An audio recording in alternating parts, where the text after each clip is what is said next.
ගවේෂණ තරඟාවලියක් කියලා කියන්නේ ඇත්තටම තමන්ගේ ගෙදර ජීවිතයෙන් මිදිලා ඒ වගේම තමන්ට පහසු දෙයින් තමන්ට කම්ෆර්ටබල් දෙයින් මිදිලා කැලෑවක් ඇතුලේ තමන්ට පාර හොයාගෙන තමන් ඒකෙන් කොහොමද එළියට එන්නේ අන්න ඒ වගේ දෙයක් තමයි ගවේෂණ තරඟාවලියක් කියලා කියන්නේ. එතකොට මෙන්න මේ වගේ ගවේෂණ තරඟාවලියක් තමයි සිංහයන්ගේ පිබිදීම 2024 කියලා කියන්නේ. රාහුල බාලදක්ෂ සමූහයේ රාහුල බාලදක්ෂයන් විසින් දසවන වරටත් මේ ගවේෂණ තරඟාවලිය මේ අවුරුද්දේ මුලටින වනරක්ෂිතයේදී පැවැත්වෙනවා. ඇත්තටම මට මේක ලොකු භාග්යක්. රාහුල විද්‍යාලයේ බාලදක්ෂ සමූහ නායකයා වගේම විද්‍යාලීය සිංහයන්ගේ පිබිදීම සංවිධායක මඩුල්ලේ සභාපති වශයෙන් මේ වගේ ඉවෙන්ට් එකක් සංවිධානය කරන්න ලැබීම මට ලොකු භාග්යක්.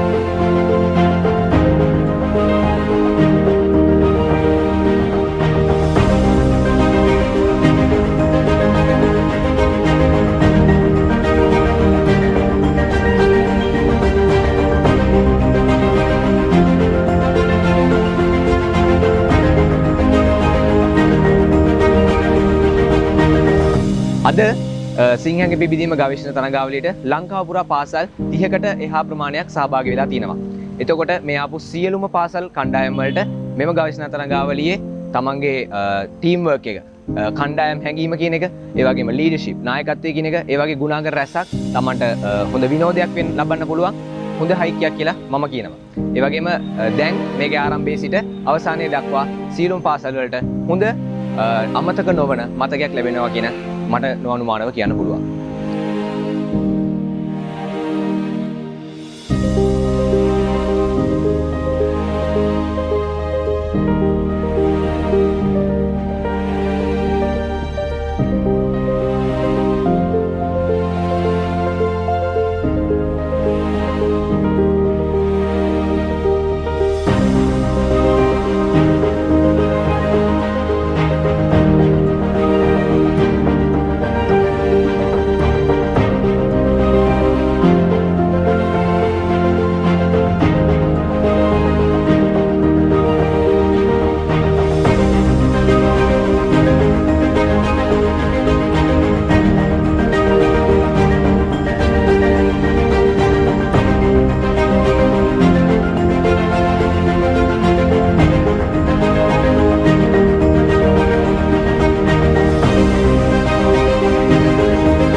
ඉතින් වසර 4කට පස්සේ තමයි අපි මේ රාහුල විද්‍යාලයේ බාලදක්ෂ සමූහය විසින් මේ සිංහයන්ගේ පිබිදීම ගවේෂණ තරඟාවලිය 10 වෙනි වතාවට සංවිධානය කරන්නේ. 2019 පස්සේ අවුරුදු 4ක් කොරෝනා ඒ වගේ තිබ්බ ක්‍රයිසිස් ගොඩක් මගහැරලා තමයි මේ 10 වෙනි වතාවට අපි මේ සිංහයන්ගේ පිබිදීම ගවේෂණ තරඟාවලිය මේ අවුරුද්ද අපි සංවිධානය කරන්නේ.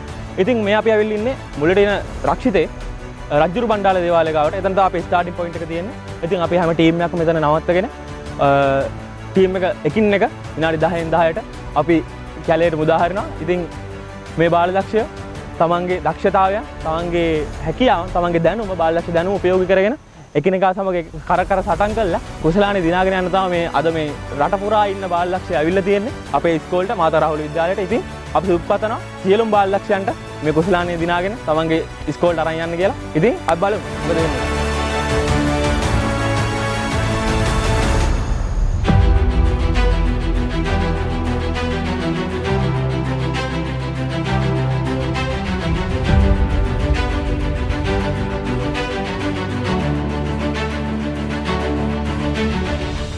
තරන්දුර අපි ආව රූට් එක හොඳයි.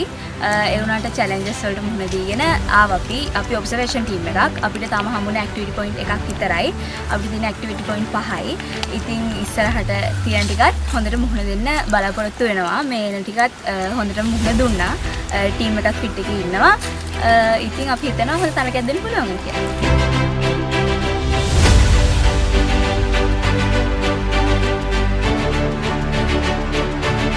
ගොඩක් ෆන් ඇක්ටිවිටීස් තිබ්බා අපිට කරන්න. එකක් ඒ වගේම අපේ රූට් එක හොයාගෙන යද්දී අපිට හම්බෙච්ච දේවල් සත්තු ඒ වගේම ගස් කොළන් ආදී අපි ජීවිතේ සමහරක දැකලා නැති දේවල් තිබ්බා. ඒක ටීම් වර්ක් එකක් කරන්න ලොකු දෙයක් මේ රූට් එක ඇතුලේ ඉගෙන ගත්තා.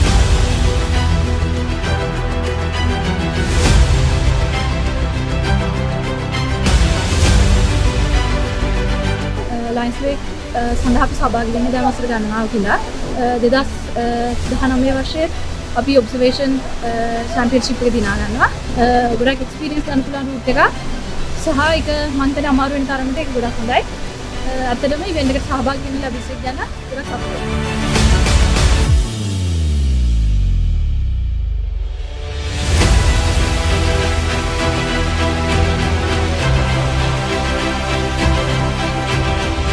ඇත්තටම කිව්වොත් මේ හයික් එකේ රූට් එක අනිත් ඒවාට සාපේක්ෂව ඇත්තටම බලන්න ටිකක් අමාරුයි. ගොඩක් ගල් තිබ්බා සහ ගොඩක් ප්‍රපාත තිබ්බා. සමහර දිගච්ච ලී තිබ්බා. ඒවා කොහොම හරි කොහොමදගෙන අපේ ටීම් එක කොහොම හරි පළවෙනි චෙක් පොයින්ට් එකට ආවිල්ලා ඉන්නේ.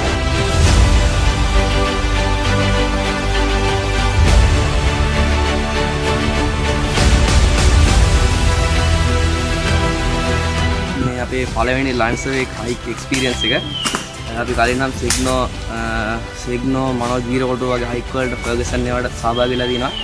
ඒත් මේ වගේ ලොකු එක්ස්පීරියන්ස් එකක් ගන්න අපිට තාම හම්බෙලා නැහැ. මේ ගොඩක් චැලෙන්ජස් තියෙනවා අපිට. මේකේ මේ ගොඩක් දරුණු දේවල් වගේ තියෙනවා. මේ භයානක බාධක ඒවා තියෙනවා. ඒවා තරණය කරගෙන කොහොම හරි අපි මේ කොහොම හරි ට්‍රොෆි එක ගන්න දාලා උත්සාහය.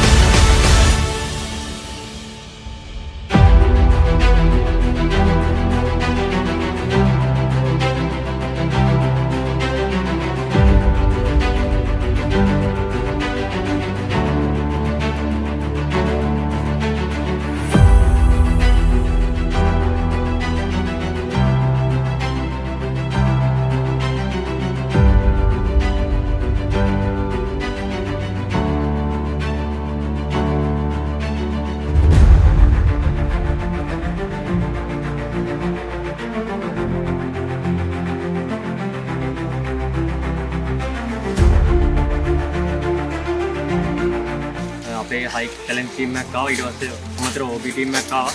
ඔබ්සර්වේෂන් ටීම් එකක් මේ වෙනකන් තිබ්බ චැලෙන්ජ් ඔක්කොම අපි ජයගත්තා. මේ කිසි අවුලක් වුණේ නැහැ.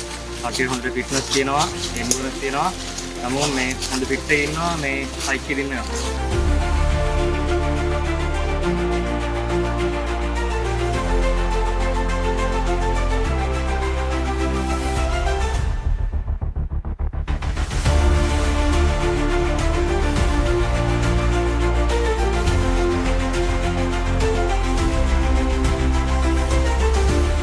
පාර ගොඩක් අමාරුයි. පල්ලන් තියෙනවා, රූට් ලයින් තියෙනවා, ඊට පස්සේ පැරලල් ලයින් තියෙනවා. ඉතින් අමාරුයි. එනකොට ඉතින් අපි හොඳට හිතන අපි හොඳට ඒවට ෆේස් කරා කියලා.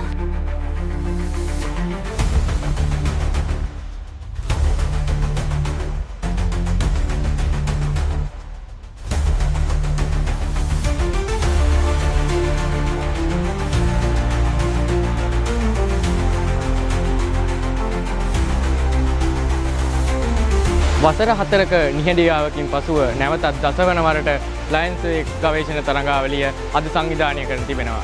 රට වටා පාසල් 35කින් පමණ කණ්ඩායම් 50කට අධික ප්‍රමාණයක් අද මෙම ගවේෂණ තරඟාවලිය සඳහා සම්බන්ධ වී තිබෙනවා. අද දින අප තරඟකරුවන් හට විවිධ අභියෝගාත්මක ඉසව් කිහිපයක් අප සංවිධානය කර තිබෙනවා. මෙමගින් අපි බලාපොරොත්තු වෙනවා මොවුන්ගේ නායකත්ව ගුණාංගයන් ඉහළ නැංවීම සහ කණ්ඩායම් හැඟීම වර්ධනය කිරීමට මීට අමතරව මොවුන් මෙතෙක් අත් නොලැබි අත්දැකීම් අප ලබා දීමට සූදානම් වී සිටිනවා. ඒ වගේම අප මේ තරඟාවලිය තුලින් හොඳම ගවේෂණ කණ්ඩායම් සහ හොඳම ගවේෂකයින් අද දින අවසානයේදී තෝරාපත් කිරීමට නියමිතයි.